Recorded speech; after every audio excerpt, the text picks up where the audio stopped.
This video is presented by MyBookie.ag. We have finally arrived to UFC 272. It's a good card, but man, this got damaged with all the pullouts. Volkanovski versus Holloway 3 was supposed to be on this. Sterling versus Jan 2 was supposed to be on this. RDA versus Fiziev, Jessica I versus Manon Fiorot. All great fights and none of them are happening. But if you look at the fights, man, the card is still excellent. There's a lot of great fights happening, and we have a new main event with Colby Covington and Jorge Masvidal. RDA's got his replacement against Renato Moicano, which is a very good fight. That's competitive. Barboza versus Mitchell is a fight between the opposites, and it's a chance for the young prospect to take the torch from the older veteran. Kevin Holland versus Alex Oliveira can be the banger of the night. That's so fun. Yes, Spivak versus Hardy. Anything can happen here. It depends if Spivak wants to go to the ground. If he stands with Hardy, he might get knocked out. He doesn't have the best chin. Hardy is extremely athletic. Even though he doesn't have the technical awareness to make things happen, he gets by through how fast and powerful he is. If Spivak wants to make the fight easier, try to trip him out in the clinch. Jalen Zerner versus Jimmy Malarkey is an interesting fight that can go many different ways, but one thing is certain.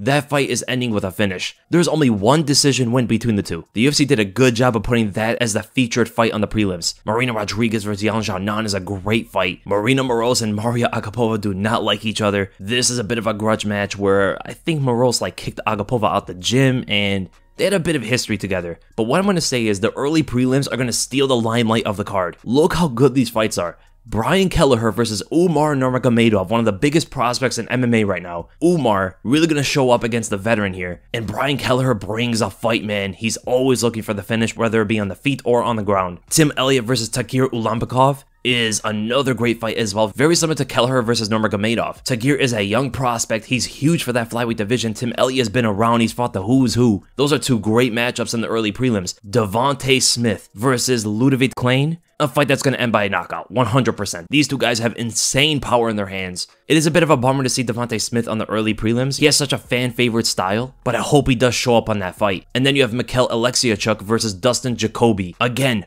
two fighters that rarely go to a decision. Jacoby and Mikhail both always look for the knockout. I don't think I've ever seen early prelim fights as good as these are. And with that, the prospect of the night, I think we all know who it is. Umar Nurmagomedov. He is just so good. What else is there to say? He's good at everything. His kicks are fantastic. His boxing's getting better. Still needs some tweaks there. Wrestling is phenomenal. He's super athletic. He has great movement. The fighter of the night is going to be Colby Covington. I know most fans are looking forward to Jorge Masvidal fighting, but Colby Covington, known as one of the best fighters in the world right now, should be in the top 15 pound for pound, even though he's never been an undisputed champion. That speaks volumes to how good the guy is. I mean, if Usman did not exist, Colby could be right now champion with 5 title defenses. The banger of the night, I'm gonna have to say, is Kevin Holland versus Alex Oliveira. I was really debating whether it's gonna be that or Devontae Smith versus Klein. The thing about Holland versus Oliveira is I could see that fight being back and forth, whereas for Smith and Klein, the first guy that lands the big punch probably will end it. So I don't see it being a back and forth too much. They're both so powerful, their opponent is not gonna be able to last in the fight. Whereas for Holland and Oliveira, whether it's on the ground or standing up, that fight has the potential to be back and forth the entire way through. And then the fight of the night, even though it got a replacement, I have to say it is Rafael dos Anjos versus Renato Moicano. We all wanted to see Islam fight, but when you really think about it, RDA versus Moicano has the potential to be extremely competitive. They're both well-rounded. They both have good Brazilian Jiu-Jitsu. They both have pretty good stand-up. Moicano is the much taller fighter, much longer. I believe RDA is definitely going to be more powerful and he's more crafty. I believe that might be the most technical fight of the entire card, as well as being pretty exciting. And with that, we're going to go right to our first fight, Marina Rodriguez versus Xiaonan, two of the top fighters in that strawweight division, and both not too far away from a title shot. If Rodriguez beats Xiaonan, she is probably getting the next title shot. If Xiaonan beats Rodriguez, she's probably one away if Esparza loses to Namajunas.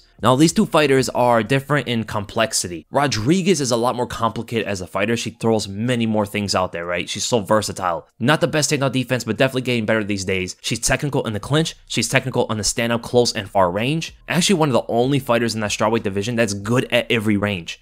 Rose is one of them as well, but most other fighters in this division, even though they're the most technical out of all women's MMA, not a lot of them are good at all ranges of striking. Rodriguez is, and that's going to give a bit of a problem to Xiaonan. Rodriguez is faster, I believe, in almost everything she does. She has a stinging jab, good cross, good uppercuts. Her round kicks and teeps are extremely effective. And the thing about Xiaonan is, she plays a simple game. She spams right straights, lead inside leg kicks, and a frail jab that really doesn't do much, besides set up her right straight and just frustrate the opponent. A lot of times our opponents are able to actually punch right through her jab. For an example, straight punches beat looping punches, but not necessarily for Xiaonan when she's throwing a jab. She throws it weak sometimes, and we saw fighters like Claudia Gadelha able to break right through it with her own right. And I think Rodriguez is going to be able to do the same thing, but Xiaonan's right straight is her main weapon. All of the damage she creates on opponents come from that punch. It might be the most powerful thing between the two, but everything else on the feet, Rodriguez is better at. Xiaonan needs to be an MMA fighter in this one. She needs to get the trips, she needs to shoot in for takedowns. She cannot just stand up with Rodriguez and trade in a kickboxing fight. If she's not able to land the right hand, she's almost always going to lose those exchanges. And even there, man, Rodriguez is getting better with her takedown defense. So ultimately, my prediction for this fight, I'm going to go with Marina Rodriguez. I'm going to go by a decision win. I believe Xiaonan is too tough to knock out, so I can see Rodriguez picking her apart, especially the later the fight goes. In the beginning, she's going to probably have to feel it out a bit just to get away from that right hand. If she's able to do that, I think the rest of the fight is going to be pretty easy for her. And then we go to Kevin Holland versus Alex Oliveira. This fight is going to be so fun. Doesn't it feel like Kevin Holland hasn't fought in forever? He actually fought back in October against Kyle Dawkins. And Alex Oliveira fought on that same card. That's kind of crazy. I love watching Kevin Holland fight, but I definitely do not like predicting his fights. When wrestling is not involved, you really don't know what's going to happen. He doesn't really have a set pattern. It seems like he doesn't even fight by a game plan. He just makes something happen in the moment. He's not the most technical guy in the world, but he's so powerful and long, he just can make something happen out of nowhere. He can get hit, he has a really good chin, but one shot from him could put anybody out, and that's what usually happens. But the difference about the wrestling is, Kevin Holland's been putting his time in getting that better. Wrestling defense has been his main downfall, and he's been drilling it. Alex Oliveira can wrestle, but he's not exceptional at it. He just can do it. He's a well-rounded guy that can pretty much do anything, but the main thing about Oliveira is he's a blitzing karate fighter. A lot of emphasis on his right hand, and he's good at long distances. He blitzes at you from so far away, blinds you with his speed, and able to knock you out with one shot. He's good with his kicks, leg kicks, spinning kicks. He's super athletic. He's always moving around, can trip you out in the clinch, can shoot in double legs. And on the ground, he has decent Brazilian Jiu-Jitsu, so he's definitely the more well-rounded fighter here. The thing about Oliveira is he just doesn't really have good boxing defense. He's a super offensive fighter, and if he just runs in recklessly, he can get knocked out by Kevin Holland. It's happened to so many fighters in the past. That reach is so long. Oliveira's not used to fighting a guy who's much longer than he is. I really don't know how this fight is going to end. Multiple different things can happen here. If Holland's takedown defense is not good enough, I can see Oliveira shooting in the double leg, rising into the clinch, tripping him out, and then submitting him. I could potentially see him catching Holland from a distance. I could see Holland catching him coming in. Both guys really don't have good striking defense in general. Holland's is mostly about his reach. Oliveira is mostly about offense. His offense is his defense at times. It could come down to whose chin is better, to be honest. And I think Holland hits much harder than Oliveira. Oliveira's been through some wars, man. He is not afraid to exchange. And actually, if he feels like that's the kind of fight that can happen, he will just brawl it out with the opponent and go to war. Against Holland, that's probably not a good idea. But that's the thing about this fight. You just don't know what's going to happen. On paper, Oliveira should win. But ultimately, my prediction for this fight, this fight's almost 50-50 to me, but I'm picking Kevin Holland. I'm going to go by a knockout victory. I think these two will exchange with each other, and Kevin Holland's going to come out on top. If he keeps a jab on Oliveira, a lot of things can happen for himself, but he mostly leads fights with his right hand. I could definitely see Alex Oliveira winning this, but I'm ultimately going to lean to Kevin Holland by a knockout victory in the third round. And then we go to Edson Barboza versus Bryce Mitchell. I can't wait for this fight. Two guys who do different things. Edson Barboza, one of the scariest strikers in the sport pound for pound, and then Bryce Mitchell, who's extremely dangerous on the ground. When you think of Barboza, you think of fast twitch muscle. This guy is so fast no matter what division he's fighting at. Even coming down from 155, he's still faster than most of the guys at featherweight. He has devastating power, extremely technical when wrestling is not involved or he's not getting heavily pressured. One of the best switch kicks in the sport, some of the best leg kicks in the sport, just overall some of the cleanest technique you're ever going to see from an MMA fighter when it comes to striking. And then you have Bryce Mitchell, who is so sneaky with his single leg takedown. He's so crafty on the ground. He's positionally aware of transitions. The opponent tries to sweep him, opponent tries to transition under him. He's always a step ahead. His triangles and rear naked chokes are so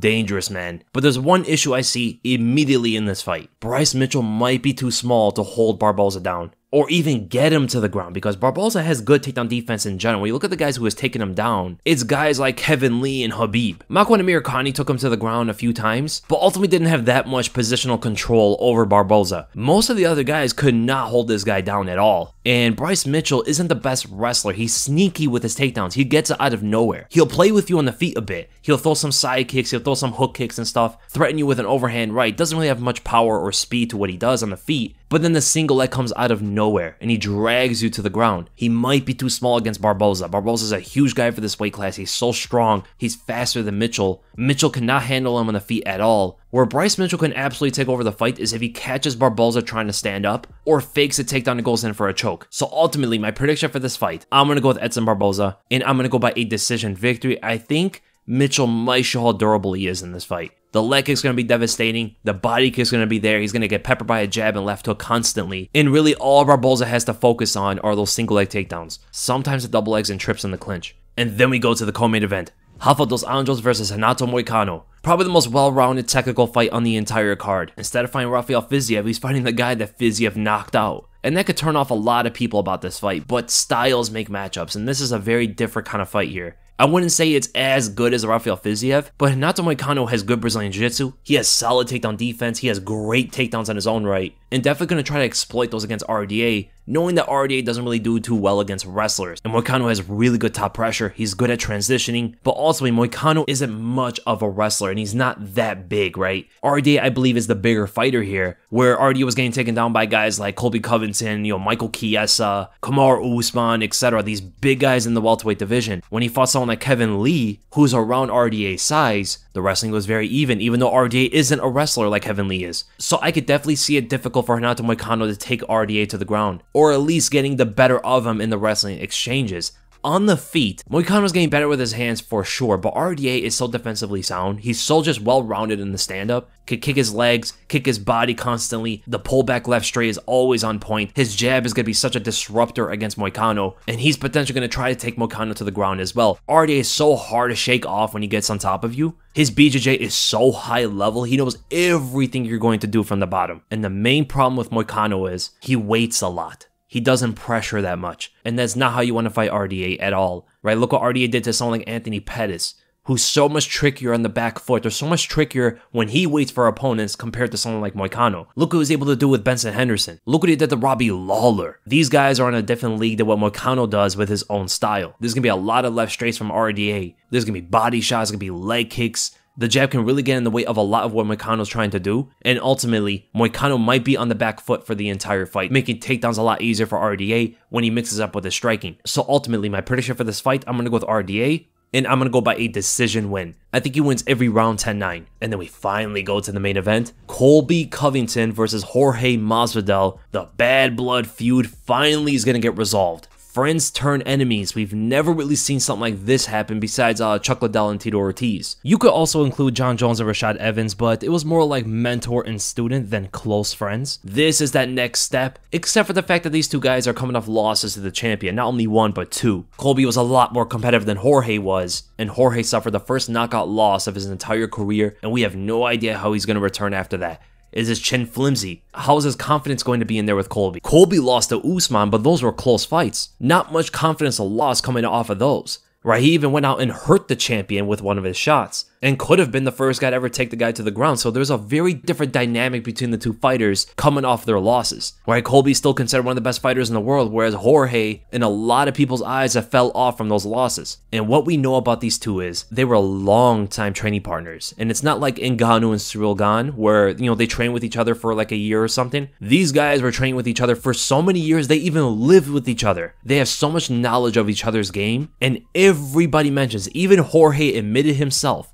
when it comes to wrestling, Colby ragdolled him. It wasn't even close. We even seen the videos. We saw it in the training room. We even saw it in their own home. But then, when the talks are about striking, everybody says that Jorge was getting the better of Colby Covington. And that is to be expected. When Colby was training with Jorge, his striking really wasn't that developed at all. Jorge was a much better well-rounded fighter. He was able to wrestle, his BJJ was good, overall striking was always advanced. Colby's striking took another level when he went up against Robbie Lawler. And that was the time that these two already had a bit of an issue with each other. So when Colby's striking was starting to get better, he wasn't really training with Jorge as much. And Jorge didn't really feel that next level striking that Colby was able to develop. And now against Usman the second time, his striking looks better than ever before. Whereas for Jorge Masvidal, his wrestling doesn't necessarily seem better than ever before. It's more actually his striking always looks better. So just off of that, you could already think, if Colby wants to take this fight to the ground and dominate through his wrestling, that might be how the fight goes down. That wrestling threat is always going to be there the entire 5 rounds. It will throw off Jorge's game of trying to knock him out unless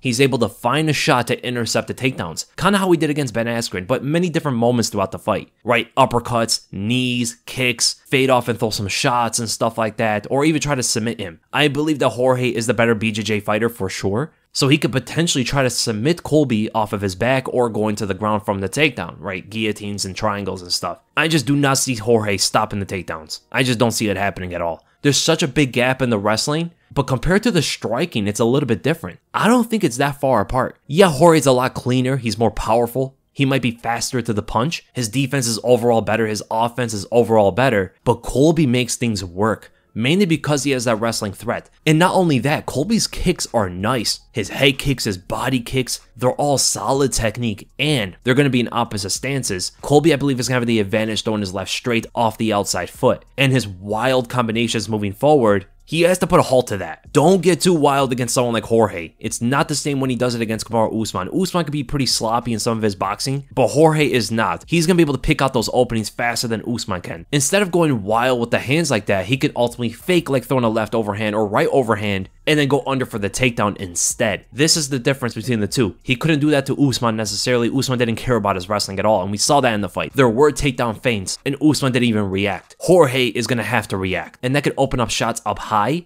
and it could be vice versa where he's faking the hands and it opens up the takedown. There's too much that Colby can work with here to not win this fight. So ultimately, my prediction for this, I'm going to go with Colby Covington, and I'm going to go by a decision win. I think he wins 4 rounds out of the 5. And more specifically, I'm going to go with a 49-45 scorecard. And will it shake hands afterward? I don't see it happening. Number 1, I don't see Colby trying to shake Jorge's hand. And number 2, even if he does, I don't think Jorge's going to shake his hand back. I wonder if there's odds on that. Well, there's one place to find out, and that is on mybookie.ag, where they have the best lines in the business, and they have a special going on for this one. For UFC 272, there's the heavy hands odds boost. You can bet for a knockout victory to happen. Whether it be Covington or Masvidal, it doesn't even matter. If the fight ends by a knockout, there's a plus 180 prop to go with the fight. Some wild odds on this one. From Colby being over a 3-1 favorite, Kevin Holland even bigger than that. Umar is a 7-1 favorite. That's some crazy stuff, man. The one I disagree with the most, there's actually a couple. I don't think Kevin Holland's that big of a favorite for sure. I think it's a very close fight.